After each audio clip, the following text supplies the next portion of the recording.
Hello ladies and gentlemen, my name is VirtualNunchucks, and today what I have for you is not Black Ops 4. As a matter of fact, it's going to be something completely different. I want to talk to you guys about Google Stadia and my opinions on Google Stadia. I've been waiting a long time to discuss this with you guys because I wanted to get the information out there when I had the full information, like the pricing models, things like that.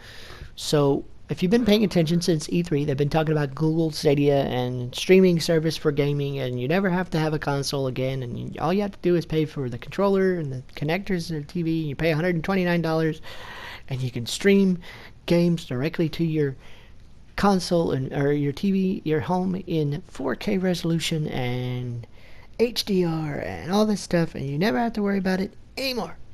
Well, that'd be great if this was the Netflix of gaming, which is what they were originally going to market it as. Well, but guess what? It's not. Here's a problem with that. Alright. Let's talk about Google Stadia and the idea behind Google Stadia. Now, when it was first announced, being the streaming service of gaming, and you never have to do it, it's cloud gaming and blah blah blah, and all you have to do is have a decent internet connection, and you can do this. I was all for it. Here's why. Because the idea of paying a flat rate per month, and having access to games and playing games over the internet with having no physical console, and believe me when I say this, I'm a guy who believes in having physical copies because I actually like owning my stuff. Okay? Having a physical something that I can own, that I can touch, that I can trade, that I can give away as a gift, that I can do all this stuff. That's my thing. I'm old-fashioned, I know. Okay? Eventually, people like me are going to be considered dinosaurs, and it'll be alright. But here's my thing. I was actually on board with this, because if you market it as a Netflix of gaming, alright, you pay a flat rate. I have Netflix. You guys are blowing up my phone. I have Netflix. Okay? So, I have ditched cable, I have ditched satellite, and I have Netflix. I watch all of my movies on either Netflix or Amazon Prime. I watch all of my TV shows on Netflix or Amazon Prime. And I've done away with the cable and the whole thing, because it was cheaper, and I have access to all these shows. Yes, I have to wait for a season for it to be over with or whatever, before it comes to Netflix or Prime. But I can do that. That's what my wife and I do. And my son. Okay? And I was all for that. Pay, let's just say, I don't know what they were going to charge you originally when they were talking about this. I was like, oh cool, you pay a flat rate, okay? And you get access to hundreds of thousands of games, and I don't have to worry about having a console taking up space on my entertainment center. I just plug in and play. Awesome. I'm okay with that. We're allowed to do that. But even then, I was like, but how big of an internet capacity do I have to have? I was concerned about that, because we're not talking about a movie for a couple hours. We're talking about a game that people play for hours and hours and hours and hours. And if we're talking about a multiplayer game, that's still a lot of internet and a lot of up and down, back and forth between the servers. And I was concerned that it may not work out. And then Google came out with their pricing models. So let's talk about that for a second. Right now, if you go and you want to pre-order, and I know because I've looked at it, and I have it right in front of me. I had screenshots of all this to show you guys, but unfortunately they're not compatible with my recording software for whatever reason, and I've tried to fix that, but I could not do it. So you're just going to have to hear me talk today, and I'm sorry. Alright, but anyway, when they came out with their pricing models, I was like, okay, so you get the Founders Edition for $129. That's basically a controller, the internet connection, little Google connection thing for the back of your TV, and your router or whatever, and you're good. But it also gives you access to the Pro membership pricing for 3 months, and a buddy pass, which means that you can give a buddy pass to your friend or your family or whatever, and they get access to everything you get access to for 3 months, no additional charge. That was cool. I was okay with that, because I was like, well, I could get into it for $120 something. and live with it and then pay a monthly fee if I have access to a lot of games. If I have access to this, and if I have that'd be a great business model, in my opinion, because that would have me keep coming back for more, and every time that we get new stuff, I'd play that, and I'd be totally content with that. Okay? Because if the server went down, or if Google Stadia goes away, I am under the impression and under the understanding that I am actually renting these games. I don't actually have access to them, but it does allow me to play a lot more games than I would play if I had to buy them all. Okay, so I would have access to a lot more games, expand my horizons in gaming. But when the server goes down, if this doesn't succeed or they decide to close shop, at least I'll have these experiences and know what I want to pick up in the physical realm. Okay, because you are renting from Netflix, you are basically renting the rights to watch these movies. You are renting from Prime, really, because you don't actually own them. And I was okay with that. But then,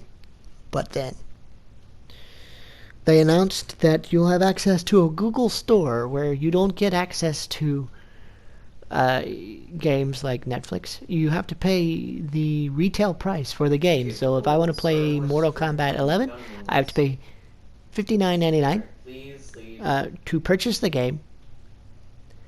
And then I can stream that game on a service that I pay $10 a month for.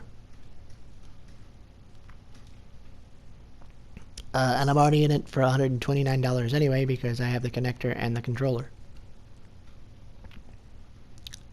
So basically what they announced was that they're going to be the next PSN store or the next Xbox store or Microsoft store.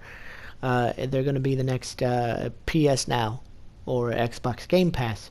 Except, even Xbox Game Pass, you pay a certain amount of money, you get access to a certain amount of games, and that you don't have to pay for them. So I don't understand this model. Okay, but then they announced the bandwidth requirements, which here we go. Okay, here we go.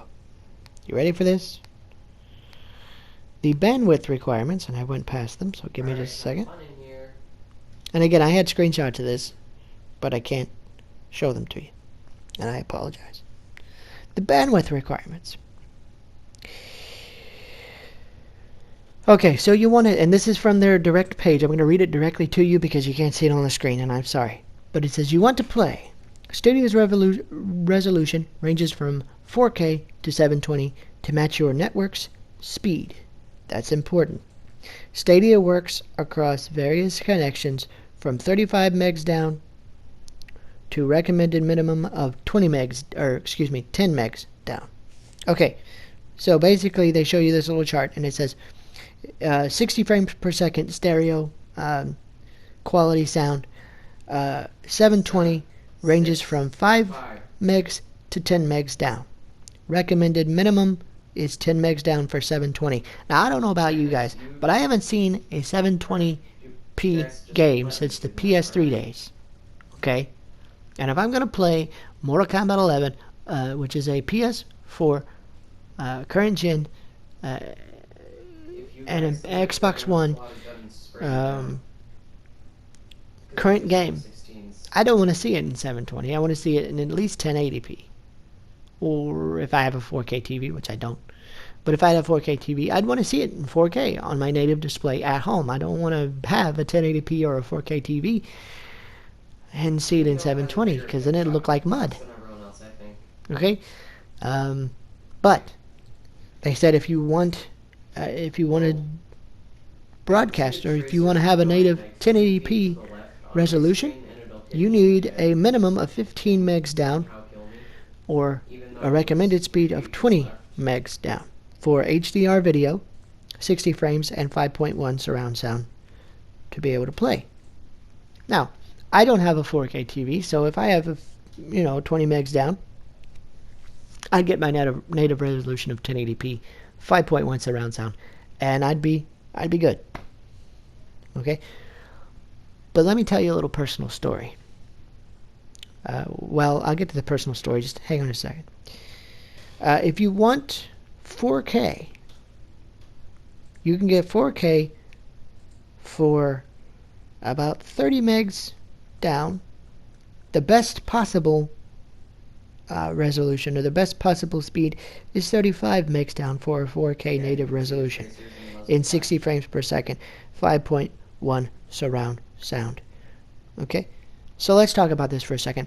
I actually live in a place right now where I have access to 50 megs down. According to my internet company right now, I am paying for 50 megs down. Up to 50 megs down. And that's important too. Up to 50 megs. Here's why that's important. I used to work for the phone company and an internet company and all that stuff, so I know how this works. Okay? When you tell someone you're going to get up to 50 megs, or up to 30 megs, or 20 megs, or whatever megs, doesn't matter. You are not guaranteeing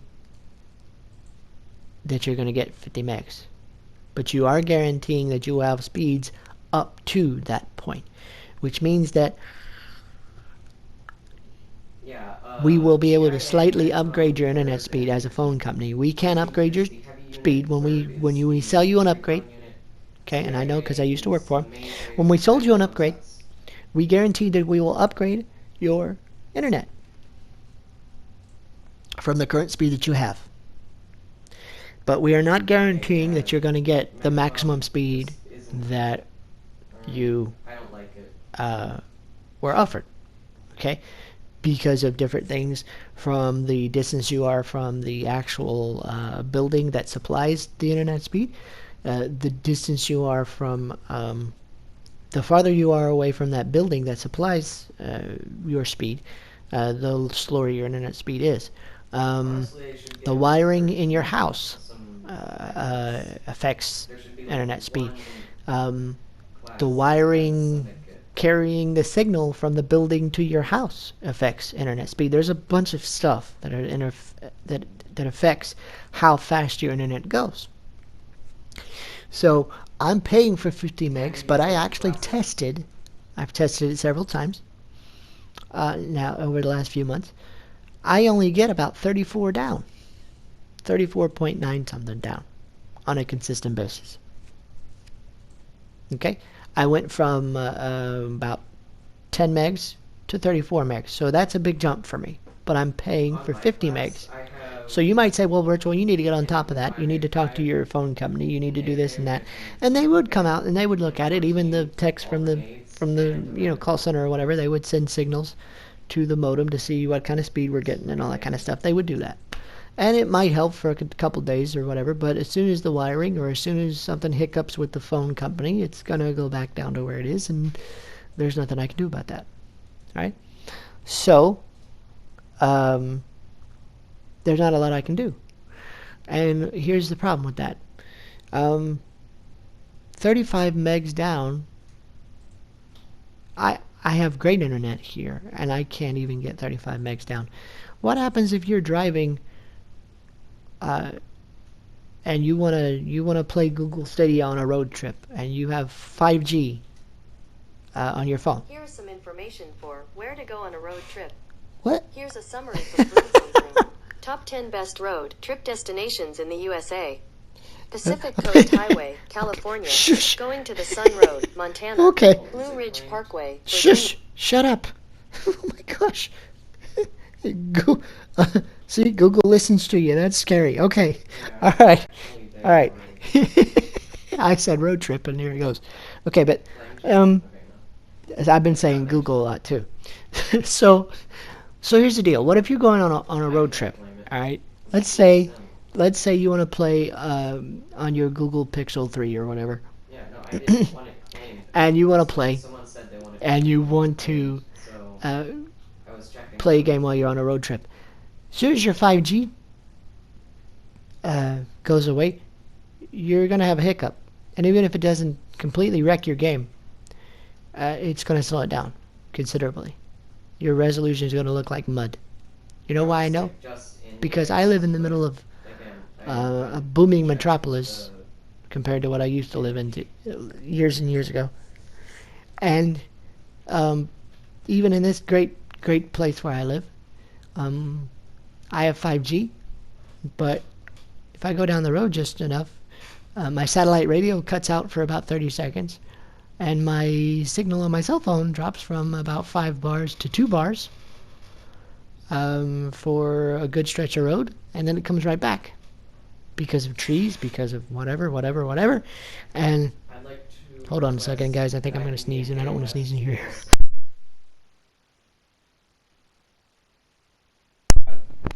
Oh, excuse me.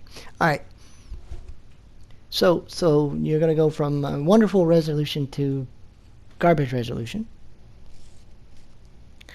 And it may or may not improve.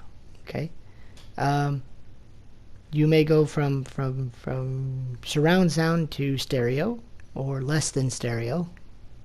Okay. Depending on the amount of internet speed that you have.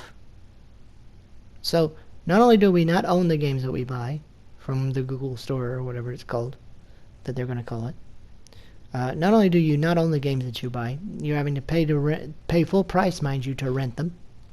You're having to pay a nominal fee to be on the server to play the games that you bought in the store that you may or may not get at 4K or 1080 or whatever. You have to pay. And another thing that the phone companies do, or the internet companies do, is data caps. AT&T, for example, where I used to work, they have a data cap of about 1 terabyte. If you go over 1 terabyte of data, they cap you, and you're done until next month. You won't get the speeds you're used to getting because you went over your data cap. They slow you down. They throttle you. Okay, so even if you are playing a game, you're gonna, let's say you're playing something that's remarkably awesome in 4K and all this stuff, and all of a sudden you hit your data cap, and they cap you and they throttle you. You're gonna go from 4K to about 1080p if you're lucky, or down to 720, because you can't have that much data. They won't let you do it. So, and then like I said, if you're on a trip and you do that, imagine what will happen when you hit one of those zones that doesn't have access to 35K. A lot of the people in the country don't have access to 35 down, or even 50 down, or 60 down. Now, people in New York, some people in Florida, but even Florida, they don't have access to all of that. Some of the most metropolitan areas in the country don't have access to ridiculous speeds of internet. So what I'm saying is this really worth your money and your time to spend money on a non-console, non-guaranteed stable connection, non-guaranteed, you definitely don't own them, so, you know, that's another thing. And basically what you're doing is you're paying them to play good quality games at sometimes less than quality specs. So is it a good service? I don't know. I'm thinking probably not. Okay. I give you an example. I went to college in West Virginia. Okay. And as long as I was on campus, I had great internet. I mean, like, fan-flippin'-tacular internet. It was awesome. All right. But as soon as I left campus,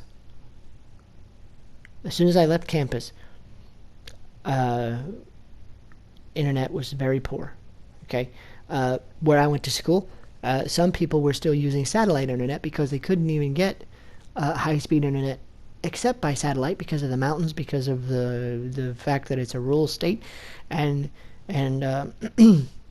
it's just not possible to do that. If you were not in town, if you were not physically in town and on campus and in the area, then your internet was crap.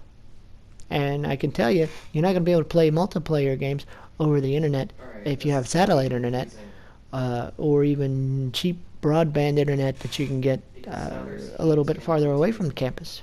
And I know that's just West Virginia, but there are plenty of places like that. So that's my opinion. That's my thoughts on Google Stadia. I don't think that this platform is going to succeed the way they think it's going to succeed. There will be some early adopters, because there always are. But I have a feeling that their initial numbers are going to look good, and I have a feeling that their retention is not going to be so good, because once you get on there and you start having hiccups, and you start realizing how much money you're putting out for games that you don't actually own, because as soon as they flip that switch, you can't play that game anymore. I don't think this is going to succeed, and I'm scared for the people that adopt this and use this, because they're going to be out a lot of money and not be able to play. But that's just my opinion. If you have a different opinion than me, or if you want to talk about it, or if you're going to be one of those people that is an early adopter of Google Stadia, etc., then I invite you to discuss it in the comments. Please, please, please, please be respectful and be courteous, because everybody's entitled to their opinion. You can debate without having to be rude or disrespectful to your fellow gamers. So please be courteous. And I will certainly respond to comments and questions that you have, or talk to you guys about it. You can leave me a like on the video if you enjoyed the content. I hope that you do, because that way new people can find our channel. That's always important. And it also shows Google that you care about, or YouTube, the algorithm, that you actually care about the little guys like me.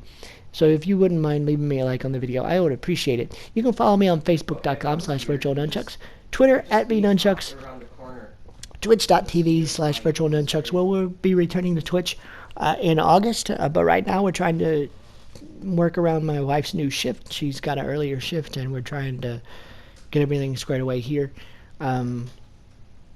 Get used to the new shift and get everything squared away so that we can stream and stuff like that without having a lot of trouble. So I hope you guys have a great day. If you're new around here, subscribe, because we do news updates, opinion pieces like this one, reviews of games and products and things like that, and gameplay, quite a lot. So if you're interested in that kind of content, please, oh please, oh please, consider subscribing. Turn that red button to gray, and then also hit the bell, because unfortunately if you don't hit the bell, you won't be notified of new content that hits the channel when it comes out.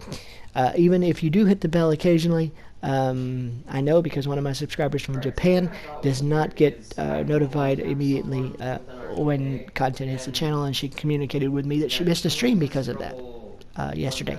So keep that in mind. Make sure that they are both clicked, however, subscribe and the bell, so that you are notified. But the best way to follow me is on Twitter, @VNunchucks again, because I always try to notify you guys when I'm going to stream, stuff that's going on that I don't get on YouTube right away or whatever. That's the best way to find me, because I just have access to it on my phone, and it's really easy to get a hold of and just send you guys information. So follow me over there. I hope you guys have a great day, and we'll see you again real soon. But again, I'd love to hear from you guys. Are you going to be an early adopter of the platform? Are you thinking about the platform? Do you like the idea of the platform? Let me know what you think, because I really want to know. Because this is my opinion, but maybe I'm wrong. So let me know what you think. Anyway, guys, have a great day, and we will talk to you again real soon. And oh, by the way, tomorrow is the big reveal for the multiplayer of Modern Warfare 2019. So I will be watching that. That's 10 a.m. Pacific time. So I'll be watching that, and I'll be giving you guys some information about that, because some of you guys are ardent subscribers and followers of Call of Duty. So I want to get you the information if I can. Anyway, guys, have a great day, and we'll see you again tomorrow. All right? Thanks.